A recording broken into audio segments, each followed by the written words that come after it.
الفيديو ده هنتكلم عن خطوة قوية قوي خدتها كانفا من كام يوم، خطوة عملت ترند في البداية بس أكيد هتركن زي إخواتها في الآخر. طبعا كلنا عارفين إن الفترة اللي فاتت كانفا اشترت افينيتي، وكلنا شفنا افينيتي وعارفين إن هي منافسة قوية جدا بينها وبين أدوبي، بس طبعا في الآخر معروفة إن أدوبي في حتة تانية خالص مهما الشركات حاولت. في الفيديو ده أنا جاي أكلمك في أقل من 10 دقايق عن افينيتي وإيه هو وبنقدر نعمل منه إيه، تقدر تقول برضه هعلمك فيه الأساسيات. هو برنامج مميز فعلا، ويلا بينا نبدأ. بص بقى يا برنس، أنت أول حاجة هتعملها هتفتح جوجل وتخش على افينيتي أهو، هتدوس على جيت افينيتي اللي فوق دي ساين اب تو داونلود، وهتخش عن طريق جوجل او ايا كان انت عامل الاكونت بتاعك عن طريق ايه. هيفتح لك الصفحه ديت، هتدوس على داونلود فور ويندوز، هنا لو انت ويندوز 11 وهنا لو انت 10 فيما تحت. طبعا احنا 11 فندوس اول واحده. دلوقتي هو بيحمل معانا، وبعد ما الاداه تنزل معاك هتبدا تعمل لها انستول، تسطبت كده معاك. هي ميزه افينيتي هم لاعبين لعبه حلوه قوي، مخليين الموارد بتاعتها خفيفه بحيث ان هي كمان تشتغل على اجهزه ضعيفه مش زي ادوبي. ادوبي انت عشان تشغل احدث اصدارات منها محتاج جهاز عنتيل كده. هو المفروض تسطب معاك، هتعمل لوجن،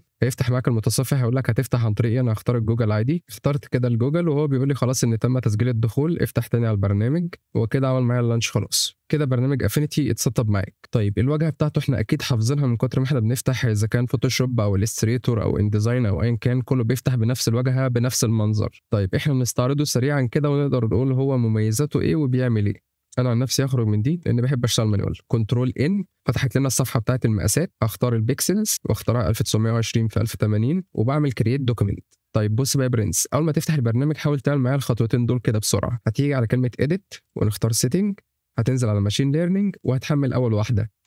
هو كده انا بحمل الموديل بتاعت الذكاء الاصطناعي على الابلكيشن. طيب هم كانوا قايلين ان المفروض افينيتي ده فور فري، لكن طبعا لا، هو بيجر رجلك وخلاص. هو طبعا مدفوع، ودي علامه ما يثبت ان هو مدفوع، بس احنا هنقضي الغرض بيه فمش محتاجين كده التفاصيل دي كلها. هو دلوقتي كده معانا بيحمل الاي اي في البرنامج، وعلى ما الاي اي يحمل ممكن احمل كده كام حاجه هستخدمهم.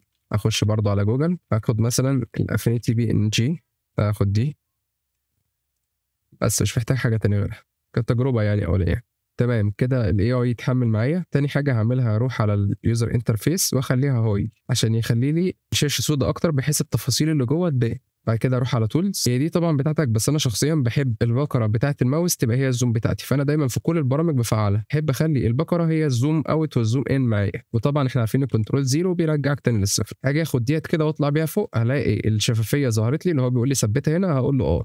بص بقى يا صاحبي، البرنامج دوت فيه ميزه الصراحه انا بحبها شويه. ايه هي؟ احنا في الادوبي لما بنيجي نغير الاختيارات اللي جوه بالنسبه للاداه بنختار الشيفت، يعني بندوس على الشيفت وبعدين بندوس الاختصار بتاع الاداه بقى عشان يجيب لنا ايه الادوات التانيه اللي معاها. لا هنا ده مختلف، هنا انت بتختار بس الاختصار وتدوس عليه. يعني هنا مثلا الجراديانت الجي، بص دوس على الجي بس هتلاقيه بيغير معاك، انت فاهم، من غير اي حروف تانيه. على الشباك بص هي بحرف الام اهي، هندوس على الام بيغير من غير اي زرار تانيه معاه. نرجع لمرجوعنا، اروح اجيب الصوره اللي انا حملتها، طبعا سحب على البرنامج زي ما احنا عارفين. في الادوبي انت بتدوس على الالت عشان يبقى المقاسات متساويه مع بعض، لا هنا مختلف، هنا كنترول، هنا الكنترول بيجيب لك المقاسات متساويه ماشي. والشيفت زي ما احنا عارفين ايه، لو عايز انا بقى استريتش مع نفسي هجيبها ديت مثلا هنا، عايز احط لها باك جراوند بدوس على الكنترول شيفت ان ينزل لي بيكسل. هناك في الادوبي كان اسمها لير، هنا اسمها بيكسل، هنزلها تحت، اختار الجي عشان اجيب الجريدينت وادوس على بليت الالوان دبل كليك. هنا الاي دروبر اهي لازم ادوس وافضل دايس عشان تتسحب معايا، يعني انا لو دوست دوس عشان اخد، لا لازم افضل دايس. احاول اجيب لون من نفس البرنامج. تمام مثلا اوكي، هقفل بقى الباك جراوند دي عشان خاطر ايه ما تتحركش معايا، انا كده تمام. طيب هاجي هنا اعمل كنترول شيفت ان عشان اعمل نيو بيكسل، هختار البرش، هغير من هنا الهاردنس بتاع البرش بحيث ان انا اخليها يبقى فيها شويه فيزر، والاوباسيتي هسيبه زي ما هو، ده اللي هي الشفافيه.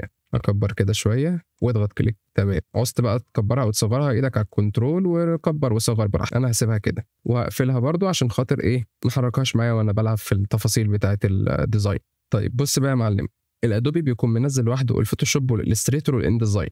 هنا في الافينيتي هو بيحاول يجمع لك بينهم كلهم مع بعض في برنامج واحد. طيب هي دي ميزه، هي ميزه كويسه جدا انك بتستخدم في برنامج واحد بس اكتر من 3 برامج كمان، لان عندك كانفا اي اي بس دي بتكون بفلوس زي ما حكيت لك من شويه وانا بفعل الاي اي، بس انت مش هتستخدمها، انت شغلك كله هيبقى على البيكسل والفيكتور. لو انت هتستخدم الالستريتور بتختارها فيكتور، وطبعا بيغير معاك الادوات هنا على انك بتتعامل كالستريتور كفيكتور كرسم، او لو هتستخدمه كفوتوشوب وبتعمل ديزاين هتختار من هنا البيكسل. وعندك ميزه حلوه قوي برضه هقول لك عليها، عليها كمان شويه. طيب ممكن اعمل ايه تاني؟ هعمل كنترول شيفت ان بيكسل تاني، هنزل ديت تحت وهختار البرش وهجيب الباليتا اجيبها سودا واصغر كده شويه واضرب كليك في عشان نرجع للموف، وابتدي العب بقى بالكنترول، ادوس على الكليك واسحب بقى بالكنترول والشيفت عشان اخليها كده بالشكل ده، دي سنه شادو كده هتحسها واقعيه شويه. هدوس على التي عشان ادخل التكست بتاعي.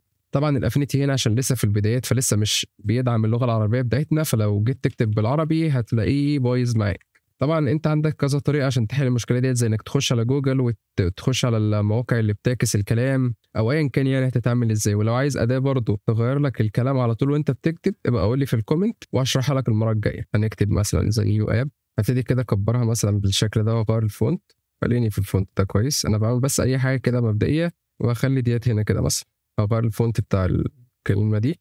وعندك هنا برضه لو دوست على حرف ال هنا ده يفتح معاك كاركتر اللي هو بقى تبتدي تعدل في اعدادات الكلمه زي ما انت عارف. انا مثلا هعمل فيها كده، خليها مثلا على 300، اخليها اكتر 600 مثلا، كفايه كده ايا كان، واخليها هنا كده مثلا. طيب بص بقى يا صاحبي، هنا عندك الاف اكس، طبعا انت عارف اكيد القايمه دي برضو من صاحبنا التاني، بس هنا هو بيحاول يجملها لك شويه. يعني عندك هنا حاطط لك البيفل في ناحيه وال3 دي في ناحيه، وحاطط لك معاه الجاشين بلور، فاهم؟ سيبك من كل ده، احنا نعمل كده اي شكل وخلاص. اوت لاين ده اللي هو الستروك زي ما انت عارف، انا بس مش عايز اطول وقت الفيديو. ما نعمل اوتر شادو، نفترض اي حاجه كده مؤقتا. بص بقى يا صاحبي، الميزه اللي انا كنت بقول لك عليها في بدايه الفيديو ان انت عندك هنا فوق في حاجه اسمها بيكسل فيو مود وفيكتور فيو مود. لو جيت تزوم شويه على الصوره هتبتدي يبان البيكسل زي ما انت عارف اكيد، لكن بص لو دوست على الفيكتور مود الفيكتور بيبدا يشتغل معاك، بس انت لسه على البيكسل زي ما انت، اللي هو لسه انت على برامج الفوتوشوب زي ما انت، يعني حتى في بيكسلات هي باينه، بس انت بتبقى على نظام الفيكتور، فبالتالي مهما تزوم هتلاقي ايه الدنيا معاك فيكتور، مفيش اي حاجه كلها نعومه، فاهم؟